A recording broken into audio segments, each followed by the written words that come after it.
Story वहाँ से शुरू नहीं करेंगे जहाँ से आप चाहते हैं। स्टोरी वहाँ से शुरू होगी जहाँ से स्टोरी शुरू होती है। 40 साल पहले आज ही के दिन 2 फरवरी 1984 में फिल्म सिटी में एक सीन हमने शूट किया था जहाँ पर एक बुजुर्ग एक कस्टम ऑफिसर के कमरे में घुसता है और चिल्ला कर कहता है कि क्या मुझे अपने बेटे की अस्थि को हासिल करने के लिए भी घूस देनी पड़ेगी। उस सीन ने लोगों के दिलों में जाकर ऐसा अपना एक स्थान बनाया है कि 40 साल बाद भी उसका जिक्र होता है। ये जो एक्टर प्रिपेयर्स का जो स्कूल है जो 19 साल से चल रहा है, 5 तारीख को उसके 19 साल हो जाएंगे बच्चा। 19 साल से चल रहा है, जहाँ पर ये शिक्षा देते हैं नौजवानों को। चुप कराओ उधर। मुख्तलिफ इलाकों से आते हैं। उसकी बीज उस दिन बोई गई थी।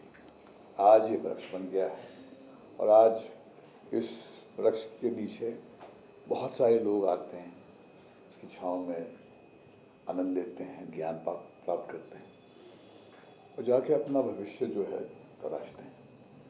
तो उस वक्त ये जो नौजवान आया था वो जैसे मुंबई में हज़ारों लाखों लोग आते हैं सपने लेकर, मगर अगर आप करीब से शहर को महसूस करें तो इस शहर के गटर से मरे हुए सपनों की बू भी आती है।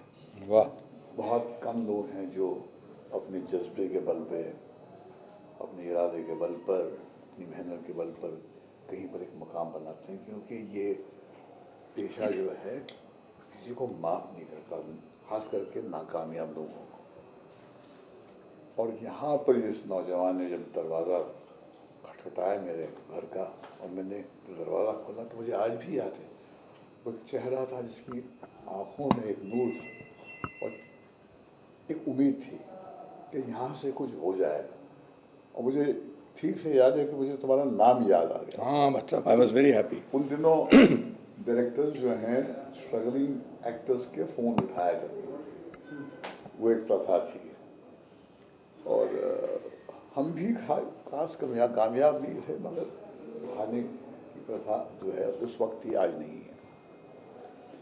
तो वहाँ से इस नौजवान का सफ़र शुरू हुआ। 28 साल का था जब उससे मैंने एक 65 इयर्स ओल्ड कैरेक्टर का किरदार दिया।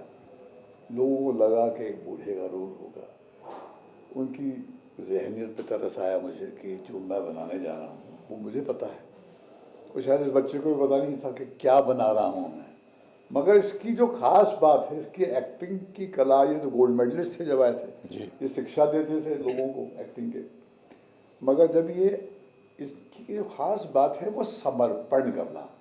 समर्पण का जो ज्ञान है ना, ये कोई आप किसी को दे नहीं सकते। वो आपकी फितरत में, आपकी रूह में होता है या तो नहीं होता। जब तक आप समर्पण नहीं करते, उस किरदार को वो बिल्कुल अपनाते नहीं हैं, तब तक वो संभव ही नहीं है कि ज़ारान जैसी परफॉर्मेंस आप दें जो मैंने कल 84 के बाद में देखी। मैंने 40 साल बाद। हाँ, मैंने लास्ट देखी थी मॉस्को में।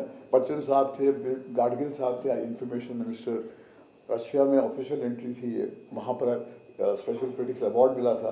4000 लोगों की ऑडिटोरियम में अनुपम वहाँ पर ही फिल्म देखी थी हमने और स्टैंडिंग ओवेशन मिला। तो स्पॉटलाइट मेरे पे आप आ गई थी। तो अमिताभ जी ने मुझे पीछे से ऐसा इशारा किया, वही उठ तेरे कि लोग तेरे लिए तालियां बजा रहे हैं, अभी डायरेक्टर्स के लिए तालियां बजाने की परंपरा कहाँ थी यहाँ पर। तो वहाँ से जो एक मैंने लास्ट मरतबा देखी थी फिल्म ये, और कल मैंने देखी, मतलब आज जाके बच्चों से बात करनी है सारांश के बारे में, अनुपम के बारे में, और अनुपम की खास करके उस अदा के बारे में जो इन बच्चों को अपनाना चाहिए।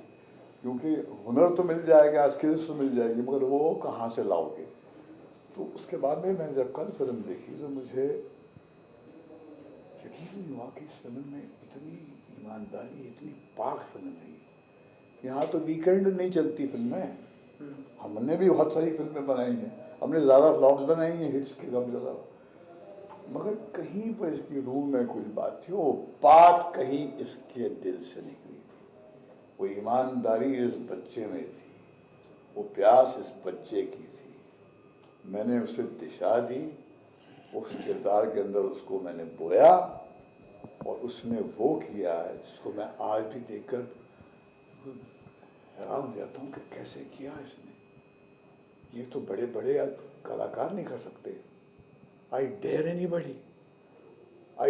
एनीबडी टू सी सारांश and do that kind of performance. इतनी करुणा, इतना प्यार, इतना दर्द और इतनी हिम्मत का जो है, कहीं इसने अंदर से निकाली है ना, अपनी रूह से निकाली। डायरेक्टर तो सीन दे सकता है, समझा सकता है, इंस्पायर कर सकता है, मगर आखिरकार निकलेगा कहाँ से? इसके जिस्म से निकलेगा ना, इसकी रूह से निकलेगा, इसके संस्कार से निकलेगा, इसकी तहजीब जो इसके अंदर है, इसके डीएनए में यहाँ से निकलेगा।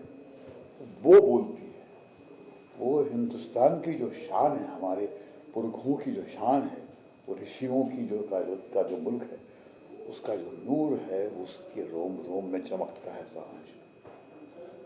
तब मैं और भट्ट साहब टैक्सी में घूमते थे हैं? और टैक्सी में शूटिंग पे जाते थे।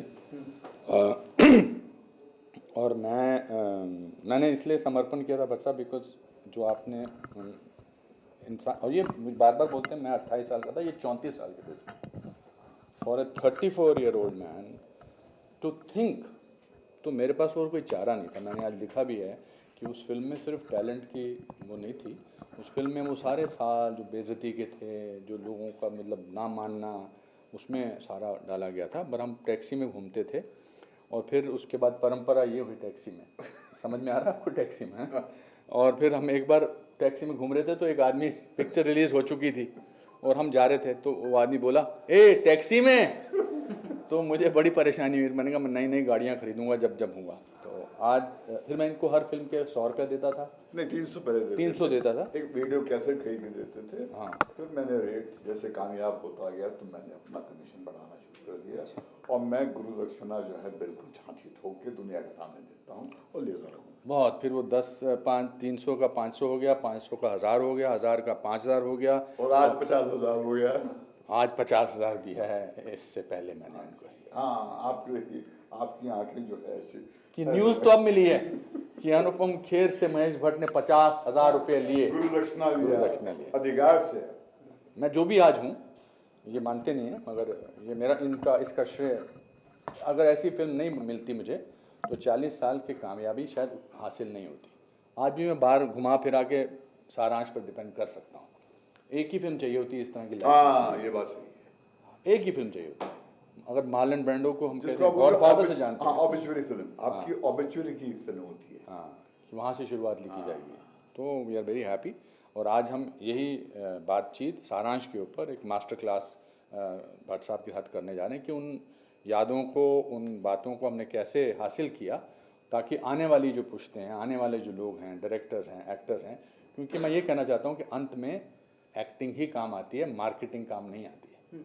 मार्केटिंग अब ज़रूरी हो गई आजकल, but acting is what is finally that will take you to this event.